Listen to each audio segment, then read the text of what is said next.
buhay si Retired Master Constancio B. Mindahaw, 706231, Scout Ranger Class 48-83. Ngayon, ibahagi ko yung karanasan ko sa aking buhay. Ilang years ka sa serbisyo, Master Bang? 28 years in service. Ano yung unang unit mo, Master? Master Sergeant. Ang unit mo dati, ano yun? TGP. Tas Group Panther under Scout Ranger Regiment. Diyan nag-retire ka na? Kuwan ko, sir. Pag-retire na ko, sir, 40 IB. 40 IB ka na? Opo, sir. Sa 28 years, Master, alam kong marami ka ng karanasan, marami ka ng enkwentro. Pero ano yung hindi mo makalimutan na encounter mo? Yung hindi ko sir, makalimutan yung encounter namin doon sa Davao del Norte. Yung mayroong info nga sunugin yung Apex Mining Company. So, mayroong report doon sa TGP nga mayroong malaking grupo nga galing sa Surigao. Tinatawag nila Surigao Ranger. Nagplenom sila doon sa Sitio Gatason. Ano ka niyan? Anong unit mo, Master? TGP, tas Group Panther. Anong taon yan, Master? 1986, January 16, 1986. So, nagbuo kaagad yung TGP ng 3 team. Kami ang pinadala doon under Staff Sergeant Dr. Staff Sergeant Silis at saka Sergeant Munagan. Yung pagkatao na yon, nagjampong kami ng 12 ng gabi. So, na-reach namin yung objective alas 5 ng madaling araw. So pagkita namin, kuha namin yung high ground, nakita namin marami talagang kalaban. So, ang sinasabi doon sa atin sa Ranger, pag bad weather is good for the Ranger, yun na ang pagkataon na ginapang namin. Ang posisyon ng kalaban, nag-letter B sila, B in victory. So, kami, 3 team lang, 21, ang kalaban namin, so, almost 70 or less, done. Pero naupihan nyo na sila? Naupihan na namin. Kuha namin sa Bayno. Gaano kalayo yung sa inyo? Ang kalayo namin, bago naupihan namin, so mga 100 meters. High ground kami. 100 meters. So, ngayon, meeting kami, nag-meeting yung mga team leader. Ako mga assistant team leader sa first team. Kaya sa doktor. Nag-meeting kami. Paano namin banggain yung pinakaraming trupa ng kalaban? Naka-black patig. Naka-black patig sila. Surigao Ranger. Nagplenum sila doon dahil gusto nilang sunugin ang Apex Mining dahil hindi na sila nagbigay ng revolutionary tax. Ang nakikita nyo sa Bayno, Master, anong ginagawa nila? Ang ginawa nila, mayroon nagsaing, para silang ordinary nga presidensya ng isang, anong tawag nito nga mamamayan sa isang area, sa Sitio Gatason. Pero may baril sila. Wala pa kami nakita na baril. So pagtingin namin sa mga kubo-kubo nga, kunti malamang kubo doon nakasandig yung mga baril nila. Dahil ulan, malakas ang hangin, doon sila, doon nagkumpul-kumpul. Ganyan ang kunya, nag-liter B, sir, nagganaw yun. So, meeting kami. Ang isang team, under doktor, kasali ako doon, kami ang main effort. Yung ibang team, wala, kanya-kanya kaming objective. Basta, yun ang target. Yun ang target. Ang briefing namin, tayo malayo man ng luwan, yung isang team, kung sino ang pinakahuli nga darating sa objective, yun ang unang magpaputok. Volume of fire. Kung sino yung pinakahuli? Pinakahuli. Yun ang mag-volume of fire. Saka na kami magpasunod ng putukan. Parang, kung kami ang unang magpaputok, hindi pa nakarating yung isang team sa objective, bulabog na. So, una namin yung pinakalas.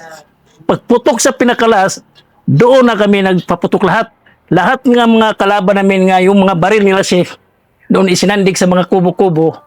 Nagtakbuhan ang mga kalaban. Walang dalang baril. So bumalik sila. Pagbalik nila, para na silang mga ibon na hinahunting. Hinahunting namin.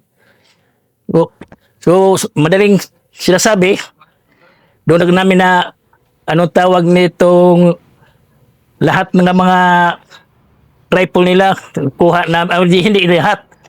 14 rifles ang nakuha namin mga heavy rifle, Ilan, mga bala. pero hindi sila nakareact. Nakareact sila. Mayroon silang 60 machine gun. Mayroon sila, pero wala silang tube. Nakapaputok sa amin. Ang 60 machine gun nila, ang nag-alalay doon is 5 tao. Natamaan namin na yung yung gunner nila 60 machine gun. May pumalit na siya na naman. Sinasabi na yan nga, isang baril, mayroong 4 nga bakanting tao nga walang mga baril. Pakwento daw yung Master, anong ibig sabihin nun? Yung ibig sabihin yun, yung isang NPA nga may baril, yung 4 nga walang baril, para silang reserve. Kung matamaan yung isang NPA nga may baril, yun na namang isa ang kukuha sa baril. Yung natamaan, yung ang mag-withdraw ng yung 3, i-withdraw nila yung kalaban, basta kaya pa lang i-withdraw. Yun ang kuwan noon sa, namin ang kwentro noon sa Gatason. Bakit ano yung terrain doon? Ano mo daw? Para may... Yung terrain doon, parang nag-letter V ito crowded ba? Crowded. Doon sila, maliit lang kasi yung sitio Gatason, doon man sila meeting doon, plenum, kahit sunugin nila yung apex. Sa kabila, creek. Oo. Dito sa na-occupy namin nga kuhan, high ground. So, makikita talaga namin yung posisyon nila. And dito nga side, yung sa creek banda, doon ang isang team namin. Walang bahayan yon. Walang bayan. O hindi, walang mga bahay.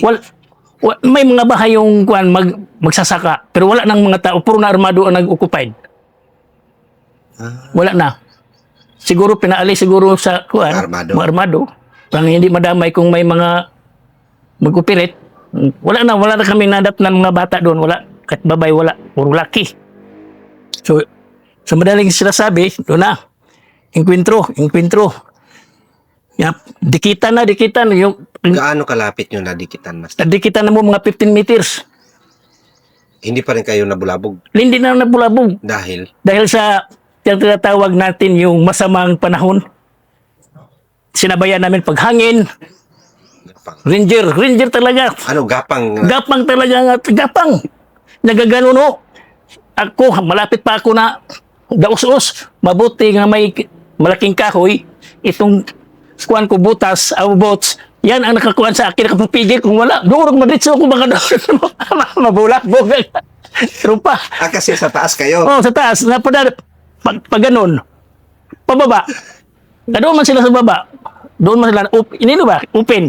Open masyado. Kaya kami, gapang. Ang gapang namin, siyempre, mahirap talaga ang gapang namin. Yung mga mukha namin, wala na. Puro na ng lingatong. Puro rin dito. Nang hubag na nga mong naong sa lingatong. Yung hindi ko talaga makalimutan yung na yun. So, enkwentro. Nag-umpisa kami ng enkwentro alas 9 ng umaga. Natapos 12:30. Walang pamaha, walang kainan. Walang inom tubig.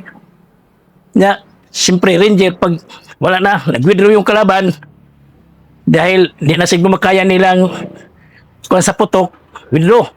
Pero ano yun, kampo? Yung temporary camp? Hindi, parang doon na sila nga matawag natin temporary camp dahil susunugin talaga nila yung apex mining. So parang nag-standby sila? Nag-standby na silang ilang araw siguro. So wala pa silang mga paksol, potas. Wala. Doon na sila sa mga kubo-kubo ng mga mag-uuma. Doon na sila nag-standby. So, kaya nga, basta kahit gaano kadami ang kalaban mo, tayo, kunti lang nga Ranger, basta ma-surprise, talo talaga sila. Ganun ba? Wala silang kalaban-laban talaga, surprise sila.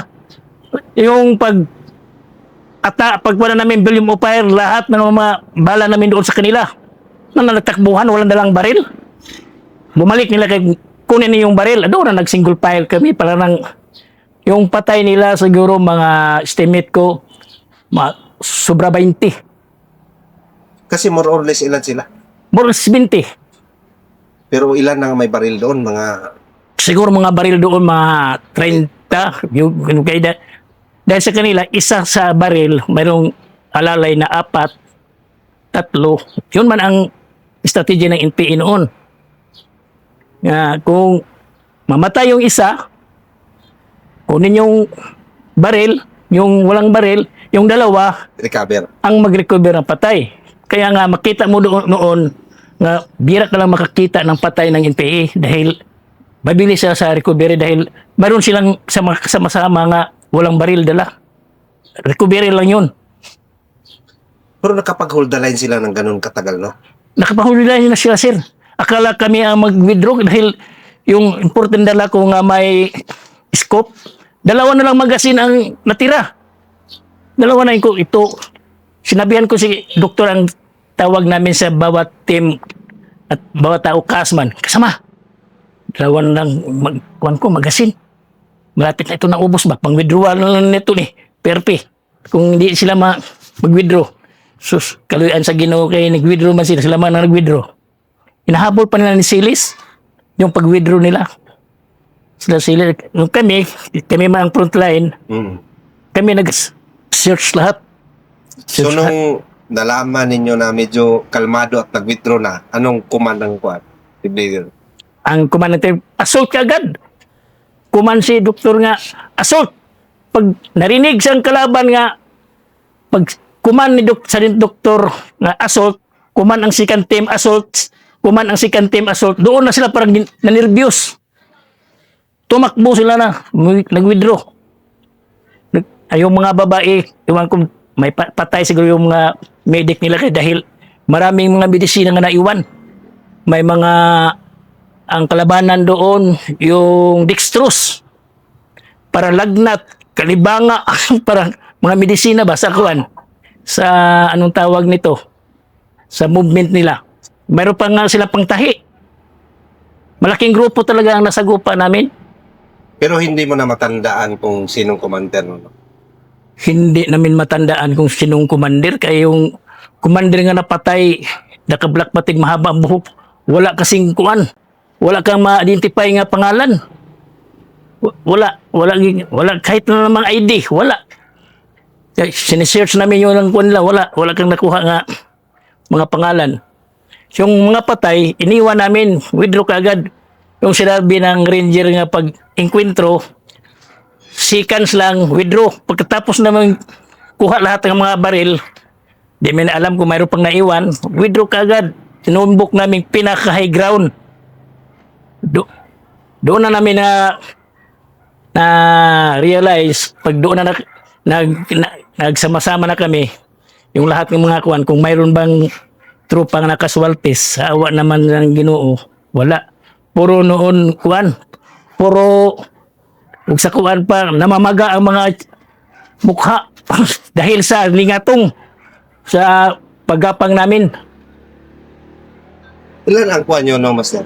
Ilan ang confirm kuha nyo na baril? 14 nga nakuha namin nga baril, 3 M14, 2 garan at yung iba M16. Talagang naiwan nila, no? Naiwan nila. Doon talaga sila sa body count nila yung nakuha namin. Ay yung iba siguro yung may mga patay, sobra 20 na patay, yun ang na-withdraw ng mga baril sa mga kasamahan nila. Ang confirm na body count doon, Ang body count doon, sobra 20. nandun na iwan. O yung naiwan, sa 20. So, pagkatapos noon, withdraw kami. Pag withdraw namin, may TCP man kami sa Elizalde, Barangay Elizalde, yung karugtong yan sa kuha namin, malapit lang. Doon ang TCP. Masaya na kami dahil mayroon na kami na-recover. Sinabi na naman ni Estre nga si Colonel Gutierrez, Colonel pa noon, o Kapitan pa noon, kayong naka-enkwentro, balikan nyo yung area dahil kayo ang nakaalam sa terrain. Medyo lumural talaga kami, pagod, walang kain. Ipababalik na naman kami paggabi, mga 10 o'clock ng gabi. Binalikan namin. So may kasabihan talaga nga, ang tao, kahit masama siya o hindi, may kaluluwa. Bakit nasabi ko yung may kaluluwa? Sa gabi na yon, pagbalik namin doon sa area, dinikita namin yung mga patay. Yung hindi pa na-recover. Siyempre, presko pa ang labanan. Hindi pa na-recover nila. Simdi pa rin. Hindi na-recover. Mga 1 o'clock ng madaling araw. Siyempre, hayag masyado dahil ang bulan. Bulanon ba? Oh, buwan. Makita ni mo ang kuwan. Nagtaka nga kami. Bakit ang yero parang mayroong nagakuan ba? Parang ginamartilyo, murag ginasira. Murag may magkuha sa mga yero. Tingnan namin. Ginapang ko yung kabady ko, si Robles. Kabady, nag-wild ba siguro mga patay? Wala mag yung nakita ng mga tao. Walang tao nga nakita. Wala pong ang mga sin. Para ba ito, kakuha ka nga, siraon, pukpuko ng sin para makasira. Ayun. Mayroon talagang kaluluwa ang tao. Bakit ganun? Siya, umaga na. Nag-search kami. Sinearch namin kaya baka mayroon pang ibang na tira nga mga baril nga hindi namin nakita. Wala. Tinignan namin yung sir yung kuhan, mga yero kung saan yung maingay masyado. Walang sira. Walang nasira. Yan nasabi ko nga, sinabihan namin nga, patawarin niyo kami, trabaho lang ito. Nagkasabi talagang mayroon talagang kaluluwa ang tao. Kasi marami kayong nakakita, di ba? Yung wala na yun sir, nag-withdraw na kami, pati TCP. Sabi yung official namin, nga yung mga patay sa Barangay Elizalde, maraming patay doon, ilibing nyo, dalhin nyo sa munisipyo, ipakilala kung sinong mga kamag-anak doon. So mayroon man kami mga asset doon sa Elizalde, mga kamag-anak. Ang nagsabi lang sa amin, doon sa Lasang, ay yung gubat, sa Lasang yung winduhan nila, may nakita pa mga baril at saka patay na dala nila. Mga sibilyan, nakikita ang mga armas. Naiwan yun. Naiwan. Pati patay. Daghan pa daw nakakuha ang mga baril sa kuan. Itong sa, na to, wala, layo na siguro to sila ba, na itong mga tao nga nakakuha na, yung naiwan lang mga baril. Yun talaga ang karanasan ko nga, hindi ko malilimutan sa buong buhay.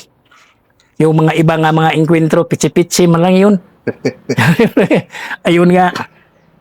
Yung misis ko noon is 8 months pa nga panganay ko, nakasabi ko, siguro hindi na ako kakita ng anak ko. Bakit? Ang isip ko, yun ang ang daming kalaban.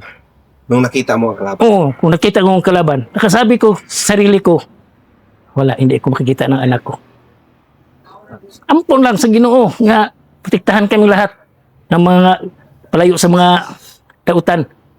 Kasi habang gumagapang ka, yun yung maisip mo, Master, no? Nga pag kayo ko, sa isip ko nga, bahala ka na, misis mag-alaga sa anak natin. 16 January yun, 1986. Oo. Nanganak ang misis ko, 07 May 1986. Wala nang 1 month.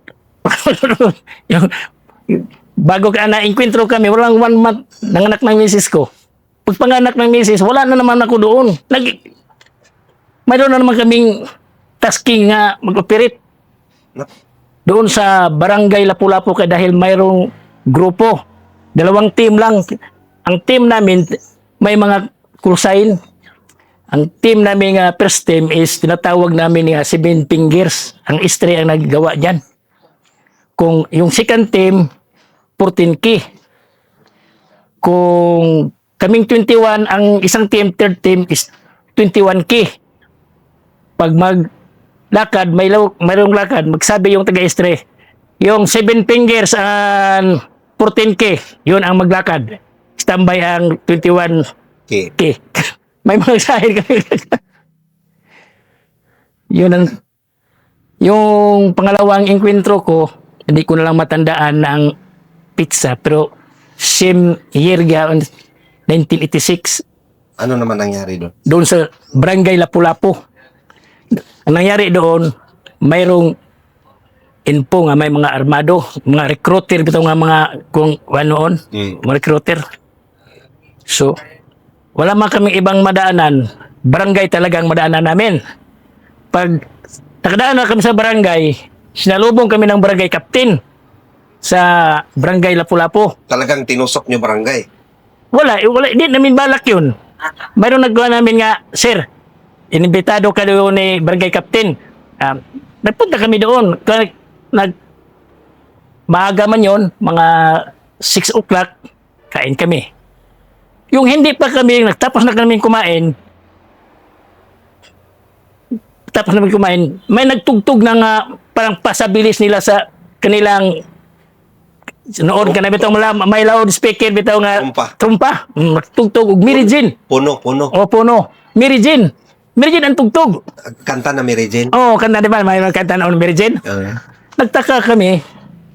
Hindi pa na kalahati yung tugtog. Binalikan naman Mary Jane. Lalo nang pinalakasan. Malakas na masyado. Wala na. Dito na sa isip namin. Sabi ni sa doktor, iba na ito. Sakas. Ito kay Sergeant Silis nga tropa ang una. Magtawid kami ng open terrain. Basakan. So na tugtog.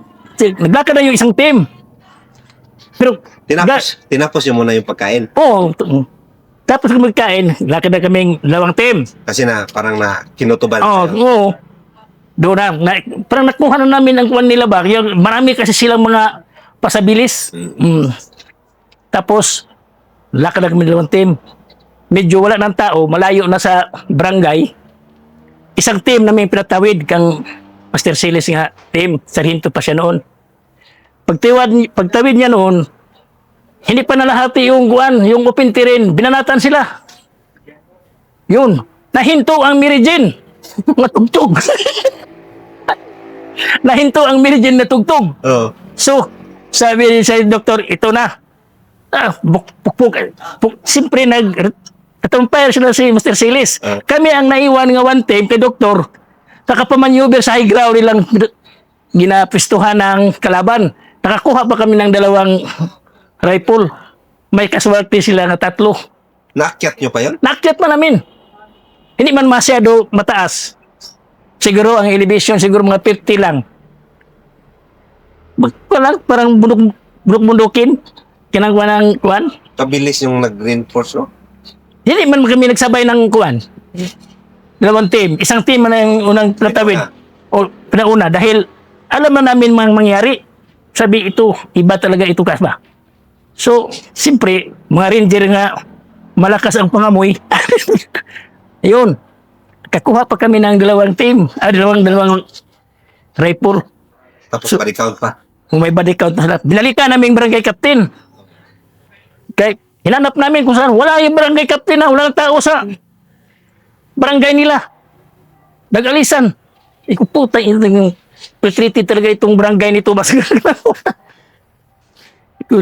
Kasabi ko talagang basta andyan pa ang Panginoon sa atin, di tayo mapahamak. Basta kunting ingat lang talaga. Kasi nung panahon na yan, Master, 80s yan, di ba? 1980s. Oo, 80s. Yan ang pinakasagsagan talaga ng recruitment noon sa Davao Norte. Yun, sir, ang pinagakuan. NPA, no? May NPA. Mayroon silang mga pasabili, sir, nga kanang maglakad pero hindi kami makainkwentro. Alas 12 ng tanghali, mayroon ba nga kuha ng baboy, nagtawag ng baboy, dik, dik, dik, dik, dik, dik. So, doon sa kabila naman, dik, dik, dik, dik, dik, dik, dik. Ayun. Pag maalanganin na sila, sir, kung may mga armado, yung mga iba ang mga bahay na doon, kanang tukod-tukod bitaw, sir. Yung itong inag nga, kung ano na po doon, na mga tao, dito lang, para masirado. Ang bintana. Bintana. Yun ang mga kuwan nila, style, ng mga pasabilis noon. Ano ibig sabihin? Pag open? Pag open yan. Pag mayroong mga sundalo, close nila yan. Kung mayroong mga armado o mga kuwan nila, yung mga recruiters noon, NPA, malalaman nila nga may sundalo. Close niya, hanggang doon sa dulo. Hanggang sa dulo. Yung bata nga hindi nag-iyak, paiyakin. Sabay-sabay doon papunta. Grabing karanasan yung na-encounter sa maging sundalo at maging isang scout ranger.